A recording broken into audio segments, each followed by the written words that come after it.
Hello বন্ধুরা, তো তোমরা সবাই কেমন আছো? আশা করি সবাই ভালো আছো। তো আমি তোমাদের সাথে এখন শেয়ার করছি 1433 সালের ভাদ্র মাসের ক্যালেন্ডার।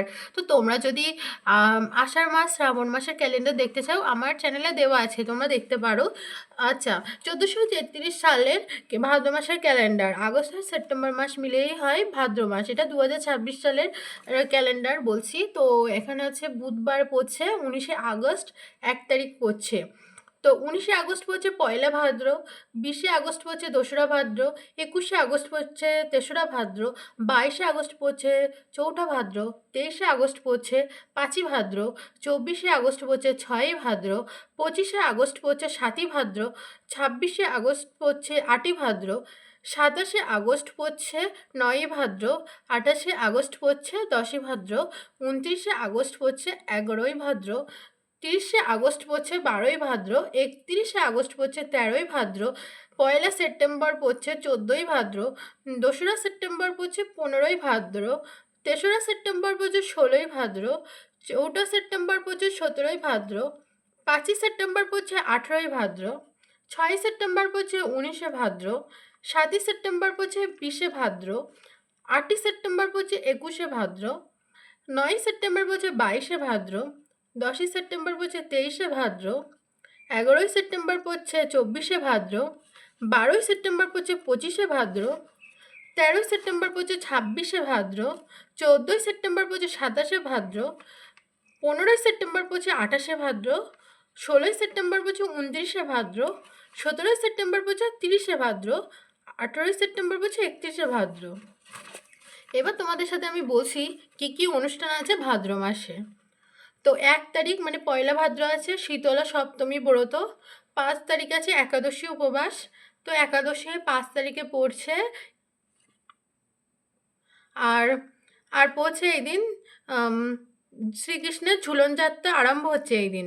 তো এই দিন কিন্তু একাদশী আছে পূর্বদিন রাত্রি 1:57:40 হইতে অদ্য শেষ রাত্রি 3:59 22 পর্যন্ত একাদশী থাকবে।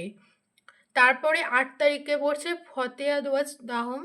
আচ্ছা, 9 তারিখে পড়ছে পূর্ণিমা নিশি পালন, শ্রীকৃষ্ণের ঝুলন যাত্রা সমাপ্ত হচ্ছে এই দিন।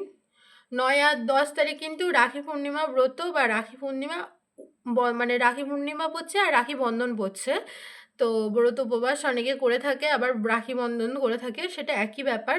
আর 10 তারিখ বলদেবের জন্ম ও জলযাত্রা। 11 তারিখ হচ্ছে নজরুল ইসলামের মৃত্যুদিন। 14 তারিখ হচ্ছে মাধবদেবের তিরোধান দিবস। আচ্ছা, 17 তারিখ হচ্ছে শ্রীকৃষ্ণের জন্মাষ্টমী ব্রত। 17 তারিখ হচ্ছে লোকনাথ বাবার আবির্ভাব। 18 তারিখ হচ্ছে নন্দ উৎসব বা শিক্ষক দিবস, এটি 5ই সেপ্টেম্বর এটা। তো 20 তারিখে পড়ছে একাদশী উপবাস। এই 20 তারিখ আর 7ই সেপ্টেম্বর পড়ছে একাদশী উপবাস।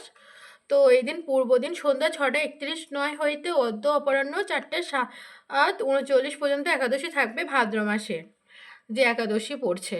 তো তারপরে পড়ছে অমাবস্যা নিশি পালন পড়ছে 23 তারিখে। তো এটা আলোক অমাবস্যা পড়ছে।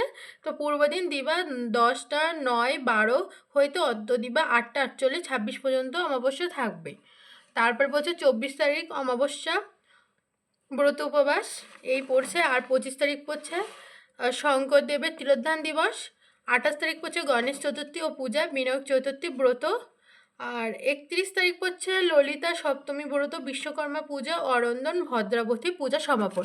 তো এই ছিল ভাদ্র মাসের ক্যালেন্ডার। এছাড়াও এই সময় না অতিরিক্ত বিবাহ হয়ে থাকে, অতিরিক্ত মানে সাতভক্ষণ, অন্নপ্রাশন, গর্ভাধান, পঞ্চামৃত, দীক্ষা, নামকরণ, গ্রহ পূজা, শান্তি সস্তায়ন, ক্রয় বাণিজ্য হয়ে থাকে। তো এগুলো আমি তোমাদের সাথে অন্য ভিডিওতে শেয়ার করব। তো এই ভিডিওটা যদি তোমাদের ভালো লেগে থাকে আমার চ্যানেলটিকে লাইক, কমেন্ট অ্যান্ড সাবস্ক্রাইব করো। Thank you.